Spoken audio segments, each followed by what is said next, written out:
Hello everyone, this is Manasa Beti. Welcome to my channel Make It Happen. ನಾವು KPSC series ಮಾಡ್ತಾ ಇದ್ವಿ. ಇದರಲ್ಲಿ energy resources third unit ಅಲ್ಲಿ nuclear energy ಇವತ್ತು ಮಾಡೋಣ.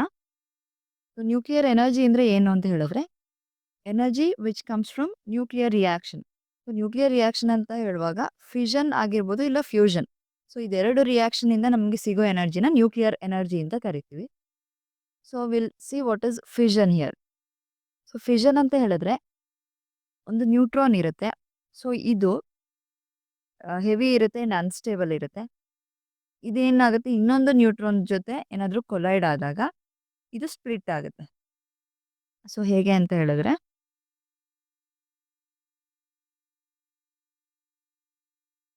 ಈಗ ಈ ತರ ತುಂಬಾ ದೊಡ್ಡದೊಂದು ಹೆವಿ ಮೆಟಲ್ ಇದೆ ಅಂತ ಅನ್ಕೊಳ್ಳೋಣ.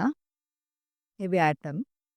ಇಲ್ಲೇನಾಗುತ್ತೆ ಇನ್ನೊಂದು ನ್ಯೂಟ್ರಾನ್ ಇದೆ. ಓಕೆ.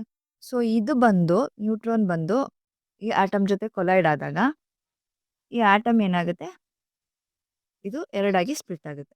ಈ ತರ. ಓಕೆ. ಇದನ್ನ ನಾವು ಫಿಷನ್ ರಿಯಾಕ್ಷನ್ ಅಂತ ಕರಿತೀವಿ. ಯಾಕೆ ಸ್ಪ್ಲಿಟ್ ಆಗುತ್ತೆ ಅಂತ ಹೇಳಿದ್ರೆ ಅದು ಈಗ ತುಂಬಾ ಆಲ್ರೆಡಿ ಇದು ಇಷ್ಟೊಂದು ಪ್ರೋಟಾನ್ಸ್ ಮತ್ತೆ ನ್ಯೂಟ್ರಾನ್ಸ್ ಇರುತ್ತೆ ಇದರಲ್ಲಿ. ಇನ್ನೊಂದು ನ್ಯೂಟ್ರಾನ್ ಬಂದು ಜಾಯಿನ್ ಆಗಕ್ ಬಂದಾಗ ಏನಾಗುತ್ತೆ ಅದಕ್ಕೆ ಇದು ವೆಯ್ಟ್ ನ ಜಾಸ್ತಿ ಇದು ಮಾಡಕ್ಕಾಗಲ್ಲ. ಅಕಾಮಿಡೇಟ್ ಮಾಡಕ್ಕಾಗಲ್ಲ ಈ ನ್ಯೂಟ್ರಾನ್ ನ ಇದ್ರೊಳಗಡೆ. ವೆಯ್ಟ್ ಜಾಸ್ತಿ ಆಗೋದ್ರಿಂದ ಏನಾಗುತ್ತೆ ಇದು ಸ್ಪ್ಲಿಟ್ ಆಗುತ್ತೆ. ಓಕೆ. ಇದನ್ನ ಫಿಷನ್ ರಿಯಾಕ್ಷನ್ ಅಂತ ಕರಿತೀವಿ. ಫಿಷನ್ ರಿಯಾಕ್ಷನ್ ಅಲ್ಲಿ ನಾವು ಯುರೇನಿಯಂ, ಪ್ಲೂಟೋನಿಯಂ ಎಲ್ಲ ಜಾಸ್ತಿ ಯೂಸ್ ಮಾಡ್ತೀವಿ. ಅಂದ್ರೆ ಹೆವಿ ಮೆಟಲ್ಸ್ ಯಾವ್ದು ಬೇಕೋ ಇದು. ಇಲ್ಲಿ ಏನಾಗುತ್ತೆ ಅಂತ ಹೇಳಿದ್ರೆ ಈ ಯುರೇನಿಯಂ ಅಥವಾ ಪ್ಲೂಟೋನಿಯಂ ಯಾವುದೇ ಯೂಸ್ ಮಾಡ್ಕೊಂಡು ನಾವು ಎನರ್ಜಿ ರಿಲೀಸ್ ಮಾಡ್ಬೇಕಾದ್ರೆ ಪ್ರಾಡಕ್ಟ್ಸ್ ಫಾರ್ಮ್ ಆಗುತ್ತಲ್ಲ ಅದನ್ನ ನಾವು ಫಿಷನ್ ಪ್ರಾಡಕ್ಟ್ ಅಂತ ಕರಿತೀವಿ. ಈ ಫಿಷನ್ ಪ್ರಾಡಕ್ಟ್ಸ್ ಮೇನ್ ಆಗಿ ಯಾವತ್ತು ರೇಡಿಯೋ ಆಕ್ಟಿವ್ ಆಗಿರುತ್ತೆ. ಓಕೆ. ರೇಡಿಯೋ ಆಕ್ಟಿವ್ ಆಗಿರುತ್ತೆ. ರೇಡಿಯೋ ಆಕ್ಟಿವ್ ಅಂತ ಹೇಳಿದ್ರೆ ಇದು ಅಯನೈಸಿಂಗ್ ರೇಡಿಯೇಷನ್ ನ ಎಮಿಟ್ ಮಾಡ್ತಾ ಹೋಗುತ್ತೆ. ಅಯನೈಸಿಂಗ್ ಅಂತ ಹೇಳಿದ್ರೆ ಏನು? ಅಯನೈಸಿಂಗ್ ಅಂತ ಹೇಳಿದ್ರೆ ಇದು ಹೇಗೆ ಅಂತ ಹೇಳಿದ್ರೆ ಒಂದು ಆಟಮ್, ಮಾಲಿಕ್ಯೂಲ್ ಅಥವಾ ಸಬ್ಸ್ಟೆನ್ಸ್ ಇರುತ್ತಲ್ಲ ಇದನ್ನ ಒಂದು ಅಯಾನ್ ಆಗಿ ಕನ್ವರ್ಟ್ ಮಾಡುತ್ತೆ. ಓಕೆ. ಅಯಾನ್ ಅಂತ ಹೇಳಿದ್ರೆ ಈಗ ಸ್ವಲ್ಪ ದೊಡ್ಡ ಮಾಲಿಕ್ಯೂಲ್ ಇರ್ಬೋದು ಅದನ್ನ ಚಿಕ್ಕ ಆಟಮ್ ಆಗಿ ಕನ್ವರ್ಟ್ ಮಾಡ್ಕೊಂಡು ಹೋಗೋದು. ಈ ತರ ಮಾಡೋ ಎಲಿಮೆಂಟ್ ನ ರೇಡಿಯೋ ಆಕ್ಟಿವ್ ಎಲಿಮೆಂಟ್ಸ್ ಅಂತ ಹೇಳ್ತೀವಿ. ಅಯನೈಸ್ ಮಾಡೋದನ್ನ ರೇಡಿಯೋ ಆಕ್ಟಿವ್ ಪಾರ್ಟಿಕಲ್ಸ್ ಅಂತ ಕರಿತೀವಿ. ಇಲ್ಲಿ ಫಿಷನ್ದು ಈಕ್ವೇಶನ್ ತಗೊಳ್ಬೇಕು ಅಂತ ಹೇಳಿದ್ರೆ ಫಾರ್ ಎಕ್ಸಾಂಪಲ್ ಯುರೇನಿಯಂ ತಗೊಳ್ಳೋದಾದ್ರೆ ಯುರೇನಿಯಂ 235 ಇರುತ್ತಲ್ವಾ. ಇದನ್ನ ತಗೊಂಡಾಗ ನ್ಯೂಟ್ರಾನ್ ಜೊತೆ ರಿಯಾಕ್ಟ್ ಮಾಡಿದಾಗ ಇದು ಬೇರಿಯಂ, ಓಕೆ, ಕ್ರಿಪ್ಟಾನ್ ಅದಾದ್ಮೇಲೆ ಮತ್ತೆ ಎಕ್ಸ್ಟ್ರಾ ನ್ಯೂಟ್ರಾನ್ಸ್ನ ಫ್ರೀ ನ್ಯೂಟ್ರಾನ್ಸ್ನ ರಿಲೀಸ್ ಮಾಡುತ್ತೆ and along with that energy produce ಆಗುತ್ತೆ. ಓಕೆ. ಇದೊಂದು ಫ್ಯೂಷನ್ ರಿಯಾಕ್ಷನ್ದು ಈಕ್ವೇಶನ್. ಫ್ಯೂಷನ್ ರಿಯಾಕ್ಷನ್ ತಗೊಳ್ಳೋದಾದ್ರೆ ಇದು ಏನು ರಿಯಾಕ್ಷನ್ ಅಂತ ಹೇಳಿದ್ರೆ ಒಂದು ಅಥವಾ ಎರಡು ಅಥವಾ ಜಾಸ್ತಿ ಅಟೋಮಿಕ್ ನ್ಯೂಕ್ಲಿಯೈ ಕಂಬೈನ್ ಆದರೆ. ಓಕೆ. ಯಾವ ಥರ ಅಂತ ಹೇಳಿದ್ರೆ ಈಗ ಮೇನ್ ಆಗಿ ನಮ್ಮದು ಸನ್ ಇದರಲ್ಲಿ ಫ್ಯೂಷನ್ ರಿಯಾಕ್ಷನ್ ಆಗ್ತಿದೆ. ಯಾವ ಥರ ಹೈಡ್ರೋಜನ್ ಕಂಬೈನ್ ಆಗಿ ಇದು ಮೇನ್ ಆಗಿ ಹೀಲಿಯಂ ಪ್ರೊಡ್ಯೂಸ್ ಆಗ್ತಿದೆ. ಮತ್ತೆ ಅಗೇನ್ ಮತ್ತೆ ನ್ಯೂಟ್ರಾನ್ ರಿಲೀಸ್ ಆಗ್ತಿದೆ ಆ್ಯಂಡ್ ಎನರ್ಜಿ ಅಲ್ವಾ. ಇದು ನಮ್ಮದು ಫ್ಯೂಷನ್ ರಿಯಾಕ್ಷನ್ ಆಗುತ್ತೆ. ಎಷ್ಟು ಪ್ರಾಡಕ್ಟ್ಸ್ ಫಾರ್ಮ್ ಆಗುತ್ತೆ ಅಂತ ಹೇಳಿದ್ರೆ ಜಾಸ್ತಿ ಒಂದಕ್ಕಿಂತ ಜಾಸ್ತಿಯಾಗಿ ಫಾರ್ಮೇಷನ್ ಆಗ್ಬೋದು. Okay. One or more atomic nuclei ಅಥವಾ ನ್ಯೂಟ್ರಾನ್ಸ್ ಫಾರ್ಮೇಷನ್ ಆಗ್ಬೋದು. ಈಗ ನ್ಯೂಕ್ಲಿಯರ್ ಎನರ್ಜಿನ ಹೇಗೆ ಟೆಕ್ನಾಲಜಿ ಯೂಸ್ ಮಾಡಿಕೊಂಡು ನಾವು ಪ್ರೊಡ್ಯೂಸ್ ಮಾಡ್ತಿದ್ದೀವಿ ಅಂತ ಹೇಳಿದ್ರೆ ಒಂದು ಮೆಕ್ಯಾನಿಸಮ್ ಇದೆ. ಅಂದರೆ ನ್ಯೂಕ್ಲಿಯರ್ ಪವರ್ ಪ್ಲಾಂಟ್ ಗೊತ್ತು ಅಲ್ವಾ. ನ್ಯೂಕ್ಲಿಯರ್ ಪವರ್ ಪ್ಲಾಂಟ್ ಹೇಗೆ ಅದರಲ್ಲಿ ಮೆಕ್ಯಾನಿಸಮ್ ಅಂತ ನೋಡ್ಕೊಂಡು ಹೋಗೋಣ. ಇಲ್ಲಿ ಒಂದು ಈ ಥರ ನ್ಯೂಕ್ಲಿಯರ್ ಪವರ್ ಪ್ಲಾಂಟ್ ಇರುತ್ತಲ್ಲ. ಇಲ್ಲಿ ಈ ಥರ ರಾಡ್ಸ್ ಇರುತ್ತೆ. ಇದರಲ್ಲಿ ಇದು ವಾಟರಲ್ಲಿ ಇಮರ್ಸ್ ಆಗಿರುತ್ತೆ ಕಂಪ್ಲೀಟಾಗಿ. ಈ ರಾಡ್ಸಲ್ಲಿ ಯಾವ ಥರ ಅಂತ ಹೇಳಿದ್ರೆ ಯುರೇನಿಯಂ ಇರುತ್ತೆ. ಅಂದರೆ ಯುರೇನಿಯಂ ಆಗಿರ್ಬೋದು, ಬೇರೆ ಯಾವುದಾದ್ರೂ ರಿಯಾಕ್ಟರ್ಸ್ ಆಗಿರ್ಬೋದು. ಯುರೇನಿಯಂ ಇರುತ್ತೆ. ಇಲ್ಲಿ ಈ ನ್ಯೂಕ್ಲಿಯರ್ ರಿಯಾಕ್ಟರ್ ಆನ್ ಆದಾಗ ಏನಾಗುತ್ತೆ ಅಂತ ಹೇಳಿದ್ರೆ ಇದರಲ್ಲಿರೋ ನ್ಯೂಟ್ರಾನ್ಸ್ ಇರುತ್ತಲ್ಲ, ಇದು ಕೊಲೈಡ್ ಆಗಿ, ಈಗ ಆಗಲೇ ನಾನು ಮೆಕ್ಯಾನಿಸಮ್ ಹೇಗೆ ಎಕ್ಸ್ಪ್ಲೇನ್ ಮಾಡಿದೆ, ಈ ಥರ ನ್ಯೂಟ್ರಾನ್ಸ್ ಇರುತ್ತೆ, ಇದು ಇನ್ನೊಂದು ನ್ಯೂಟ್ರಾನ್ ಜೊತೆ ಕೊಲೈಡ್ ಆದಾಗ ಇದು ಎಕ್ಸ್ಪ್ಲೋಡ್ ಆಗಿ ಸಪ್ರೇಟ್ ಆಗುತ್ತೆ ಅಂತ ನಾನು ಎಕ್ಸ್ಪ್ಲೇನ್ ಮಾಡಿದೆನಲ್ಲ, ಅದೇ ಥರ ಈ ರಿಯಾಕ್ಷನ್ ಇದ್ರೊಳಗಡೆ ಆಗ್ತಿರುತ್ತೆ ಈ ಪೈಪಲ್ಲಿ. ಸೊ ಇಲ್ಲೇನಾಗುತ್ತೆ, ಎನರ್ಜಿ ಜಾಸ್ತಿ ರಿಲೀಸ್ ಆಗುತ್ತೆ. ಎನರ್ಜಿ ರಿಲೀಸ್ ಆದಾಗ ಈ ಪೈಪ್ ಒಳಗಡೆ ಈ ರಿಯಾಕ್ಷನ್ ಎಲ್ಲ ಆಗ್ತಿದೆ ಅಲ್ಲ, ಸೊ ಇಲ್ಲಿ ಎನರ್ಜಿ ರಿಲೀಸ್ ಆದಾಗ ಏನಾಗುತ್ತೆ ಅಂತ ಹೇಳಿದ್ರೆ, ಇದನ್ನ ಸ್ಟೀಮ್ ಆಗಿ ಕನ್ವರ್ಟ್ ಮಾಡ್ತೀವಿ. ಈ ವಾಟರ್ ಹೀಟ್ ಆಗುತ್ತೆ, ಹೀಟ್ ಆಗಿ ಈ ವಾಟರ್ ಇಲ್ಲಿ ಸ್ಟೀಮ್ ಆಗಿ ಈ ಪೈಪಲ್ಲಿ ಹೋಗ್ತಿದೆ. ಸೊ ಇದು ಹೋದಾಗ ಏನಾಗುತ್ತೆ ಅಂತ ಹೇಳಿದ್ರೆ, ಇದು ಟರ್ಬೈನಿಗೆ ಕನೆಕ್ಟ್ ಆಗಿರುತ್ತೆ.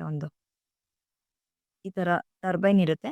ಸೊ ಈ ಟರ್ಬೈನ್ ಇಲ್ಲಿ ರೊಟೇಟ್ ಆಗಕ್ಕೆ ಸ್ಟಾರ್ಟ್ ಆಗುತ್ತೆ. ಸೊ ರೊಟೇಟ್ ಆದಾಗ ಇದು ಜನರೇಟರ್ಗೆ ಕನೆಕ್ಟ್ ಆಗಿರುತ್ತೆ. ಸೊ ಜನರೇಟರ್ನ ಇದು ಆನ್ ಮಾಡುತ್ತೆ. ಸೊ ಜನರೇಟರ್ ಆನ್ ಮಾಡಿದಾಗ ನಮಗೆ ಎನರ್ಜಿ, ಇದು ಎಲೆಕ್ಟ್ರಿಸಿಟಿ ಸಿಗುತ್ತೆ ನಮಗೆ. ಓಕೆ, ಎಲೆಕ್ಟ್ರಿಸಿಟಿ ಪ್ರೊಡ್ಯೂಸ್ ಆಗುತ್ತೆ. ನ್ಯೂಕ್ಲಿಯರ್ ರಿಯಾಕ್ಟರ್ದು ಅಡ್ವಾಂಟೇಜಸ್ ಅಂತ ತಗೊಂಡ್ರೆ ನಾವು ವರ್ಲ್ಡಲ್ಲಿ ಅರೌಂಡ್ 12-18% ಎನರ್ಜಿ, ಎಲೆಕ್ಟ್ರಿಸಿಟಿನ ನಾವು ನ್ಯೂಕ್ಲಿಯರ್ ಎನರ್ಜಿಯಿಂದನೇ ಡಿರೈವ್ ಮಾಡ್ತಾ ಇದ್ದೀವಿ. ಆ್ಯಂಡ್ ಇದು ಗ್ರೀನ್ ಹೌಸ್ ಗ್ಯಾಸಸ್ ಯಾವುದನ್ನು ಇದು ರಿಲೀಸ್ ಮಾಡಲ್ಲ. ಲೈಕ್ ಕಾರ್ಬನ್ ಡೈಆಕ್ಸೈಡ್ ಇರ್ಬೋದು, ಮೀಥೇನ್ ಇರ್ಬೋದು, ಓಝೋನ್ ಇರ್ಬೋದು, ಈ ಥರದ್ದು ಗ್ಯಾಸಸ್ ಯಾವುದು ರಿಲೀಸ್ ಆಗಲ್ಲ. ಆ್ಯಂಡ್ ಹೈ ಎನರ್ಜಿ ಸಿಗುತ್ತೆ ಇದರಿಂದ ನಮಗೆ. ಆ್ಯಂಡ್ ನ್ಯೂಕ್ಲಿಯರ್ ಫ್ಯೂಯಲ್ಸ್ನ ಈಸಿಯಾಗಿ ಟ್ರಾನ್ಸ್ಪೋರ್ಟ್ ಮಾಡ್ಬೋದು. ಇವಾಗ ಹೇಗೆ ನಾನು ಸ್ಟೀಮ್ ಆಗಿ ಇದನ್ನು ಕನ್ವರ್ಟ್ ಮಾಡ್ಬೋದು ಅಂತ ಹೇಳಿದೆ, ಆ ಥರ ಟ್ರಾನ್ಸ್ಪೋರ್ಟೇಷನಲ್ಲಿ ಈಸಿ ಆಗುತ್ತೆ ಇದು. ಡಿಸ್ಅಡ್ವಾಂಟೇಜಸ್ ಅಂತ ತಗೊಂಡಾಗ ಇದು ವೆಪನ್ಸ್ ಆಗಿ ಯೂಸ್ ಮಾಡ್ತಾರೆ. ಆ್ಯಂಡ್ ಲಾರ್ಜ್ ಕ್ಯಾಪಿಟಲ್ ಬೇಕಾಗುತ್ತೆ, ಇದಕ್ಕೆ ಟೈಮು ಬೇಕಾಗುತ್ತೆ ಜಾಸ್ತಿ.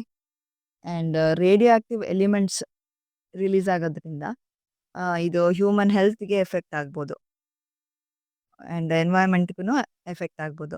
ಸೊ ಇದು ಕೆಲವೊಂದು ಡಿಸಾಸ್ಟರ್ನು ಕಾಸ್ ಮಾಡ್ಬೋದು.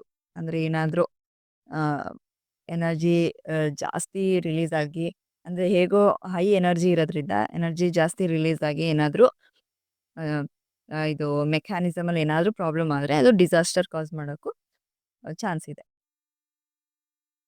ಸೊ ನ್ಯೂಕ್ಲಿಯರ್ ಎನರ್ಜಿ ಅಂತ ತಗೊಂಡಾಗ ಮೇಯ್ನಾಗಿ ನಮಗೆ ಇದು ITER ಪ್ರಾಜೆಕ್ಟ್ ಬರುತ್ತೆ. ITER ಅಂತ ಹೇಳಿದ್ರೆ international thermonuclear experimental reactor. Okay, so international thermonuclear experimental reactor, ITER ಅಂತ ಹೇಳಿದ್ರೆ. ಈ ಪ್ರಾಜೆಕ್ಟ್ ಯಾವಾಗ ಸೈನ್ ಆಗಿದ್ದು ಅಂತ ಹೇಳಿದ್ರೆ 2006 ಆ್ಯಂಡ್ ಇಂಡಿಯಾ ಯಾವಾಗ ಸೈನ್ ಮಾಡ್ತು ಅಂತ ಹೇಳಿದ್ರೆ 2005 ಸೈನ್ ಆಗಿದೆ, ಜಾಯಿನ್ ಆಗಿರೋದು. ಆ್ಯಂಡ್ ಇದರಲ್ಲಿ ಟೋಟಲ್ 7 ಕಂಟ್ರೀಸ್ ಇದೆ. ಸೊ ಯಾವುದೆಲ್ಲ ಅಂತ ಹೇಳಿದ್ರೆ ಸೋವಿಯತ್ ಯೂನಿಯನ್, ಅದಾದಮೇಲೆ US ಇದೆ, ಯುರೋಪಿಯನ್ ಯೂನಿಯನ್ ಇದೆ, ಆ್ಯಂಡ್ ಜಪಾನ್, ಚೈನಾ, ಅದಾದಮೇಲೆ ಕೊರಿಯಾ, ಇಂಡಿಯಾ. ಓಕೆ, ಸೊ ಇಷ್ಟು ಕಂಟ್ರೀಸ್ ಜಾಯಿನ್ ಆಗಿ ಈ ಪ್ರಾಜೆಕ್ಟ್ನ ಮಾಡ್ತಿದ್ದಾರೆ.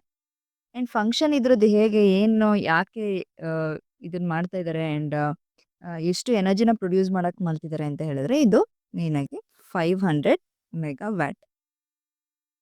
ಓಕೆ, ಆ್ಯಂಡ್ ಕಾಂಟ್ರಿಬ್ಯೂಷನ್ ತಗೊಳ್ಳೋದಾದರೆ ಇದರಿಂದ ಯುರೋಪಿಯನ್ ಯೂನಿಯನ್ ಜಾಸ್ತಿ ಕಾಂಟ್ರಿಬ್ಯೂಟ್ ಮಾಡ್ತಿದ್ದಾರೆ, 40%.